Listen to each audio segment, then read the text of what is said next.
I begged my sister to choose her fiancé over me, but she ended their 9-year relationship to keep being my full-time carer, and now I feel like the burden that's ruining her life. I'm a disabled 21-year-old male. I live with my older sister who's 27. I've been a paraplegic since I was a kid as a result of an accident.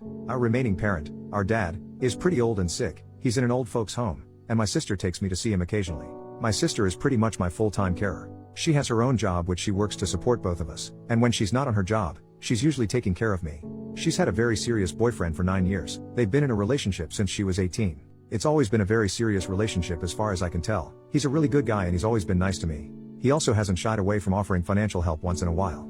I know my sister has always dreamed of marriage. We talk about it so much, me and her, ever since we were kids. We would play weddings. She would always imagine the day she would get married, spend hours looking at bridal dresses.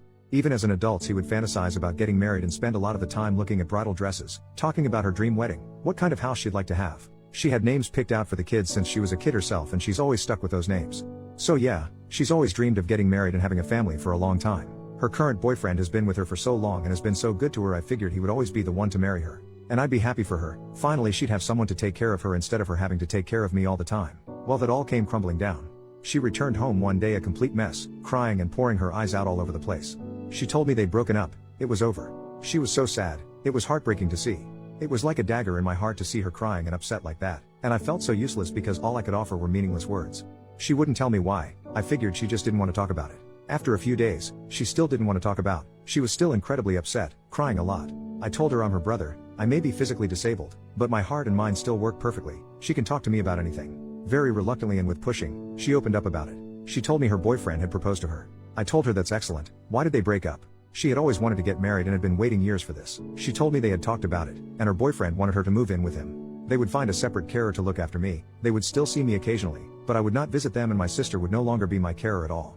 My sister told me she couldn't accept that, and that was the offer on the table as her boyfriend wanted it. She said she couldn't accept it. They couldn't reconcile their different wants, and they broke up.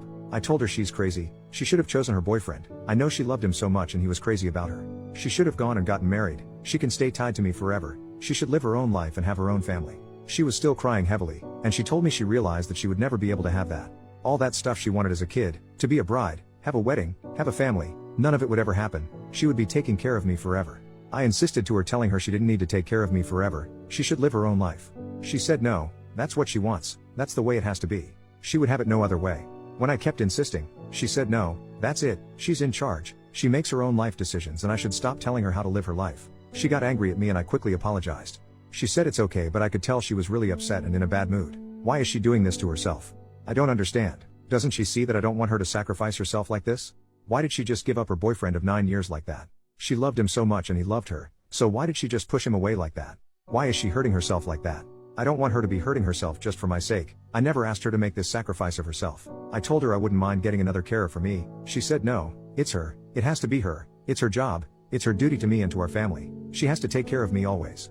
She wouldn't have it any other way no matter how much I tried to reason. I hate myself so much right now. I've never hated being disabled more than right now in my life. I feel like a baby or something, like a useless animal.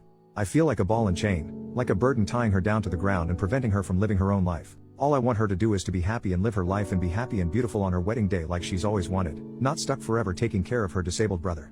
I wish I could just die to free her of her burden. I'd be lying if I said I hadn't seriously considered just taking my life so she could finally be free and pursue her own life.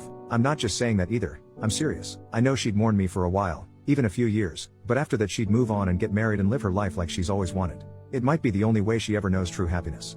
I tried to convince her, but she seems determined to bog herself down like this. I don't understand. She's not being reasonable. She's not looking out for what's best for herself. Why is she doing this? How can I get her to focus on herself and her own life? Please guys, help me out. How can I talk some sense into her? How can I convince her to put her needs ahead of my own and to go focus on her life mainly so she can live the life she's always wanted instead of being chained down to me? How can I convince her of this? Please help. I feel so desperate and sad for her. Update, 2 days later. Okay, so this is an update to the post I made 2 nights ago. I just want to first of all say thank you so much to all those of you who posted extremely kind and heartwarming comments. That was amazing of you. Thank you so much. I'm also feeling much better now. I understand things much clearer and talked it over with my sister. It seems I was confused and in the heat of the moment there was a lot of misunderstanding. I have talked it all over with my sister, and we are both feeling much better and brighter now, and we agree things may have turned out for the best. I now realize, after my sister explained it to me, that he was not right for her, even though they had been together so long. I guess the length of their relationship had left me with a false impression. Firstly, as my sister explained it, it seems he didn't say I couldn't visit at all, as I had thought she meant. but that I just couldn't visit whenever I wanted to. They'd set times and schedules for when I could visit to ensure I wasn't over all the time interrupting and interfering with their lives. However, it seems my sister didn't like this at all. She said she realized her boyfriend had a problem with me, and wanted to place some distance between her and me, and she wasn't okay with that at all. I told her I thought she loved him. She said she thought she did too, but she knows her priorities in life, and she is old enough and mature enough to be able to decide what she wants from life and what her priorities are. I told her I thought she'd always wanted to get married and have children and a family ever since she was young. She explained to me, she still does to a certain extent, but only if the conditions are right. She said that she was a different person when she was younger. Now that she's older, her ideals and priorities have changed. She said that if she does get married, it's basically like what one commenter described as a package deal. I'd have to be included in the family too, and I'd have to live them and be part of their family full time. She said if any potential husband couldn't accept that, then he could get stuffed, and she didn't want him. That's basically what she thinks of her now ex-boyfriend, and she said she feels much more positive about her future now that he's gone. She said while she was with him, she was always feeling unsure about what the future held in relation to her and me, but now that she's made her firm decision, she knows she'll never let go of me. I asked her, what if this means that she'll never get married? What if it means that she never ends up finding a guy who's okay with all this and is willing to settle down with her with me in the fray? She said if that's the case, then so be it. As she explained it, she basically said I'm her family now, I exist and I'm the most important thing to her. She won't sacrifice me for a hypothetical husband and hypothetical children who don't yet exist but may one day. She said priority number one for her will always be me and taking care of me throughout my life and disability. She couldn't imagine living her life without it. I told her, but didn't she feel she was severely limiting herself by chaining herself to me? Didn't she feel she was severely restricting her opportunities in life and what she could become? She explained that her years with me and taking care of me had helped form part of her identity. Taking care of me now is part of her identity and character. It's one of the things she lives for. I found that amazing, but she said she could have it no other way. I provide to her just as much as she provides to me, she said, and perhaps even more. I told her she was exaggerating, but she insisted it was absolutely true. She explained how the mere fact of her looking after me, and her taking care of me, day in, day out, brings so much joy and happiness to her life, she doesn't know how she could ever live without it, and to her it's so much more important than the possibility of having a husband or children. I found it difficult to wrap my head around that. I joke that I really can't imagine that it's always that fun, especially when she's, say, wiping crap from my butt or something. She just laughed and explained how sometimes something that can superficially seem gross, disgusting or painful can still be beautiful and cherished when you look at the love involved. She used the example of a mother giving birth. After 9 months of sickness and swollen body, she has her body ripped open, there's blood everywhere, screaming and crying, and it's the most intense physical pain of her life. But at the end of it all, it's still beautiful because it's an act of love and she endures all that pain to bring to life someone whom she will love forever.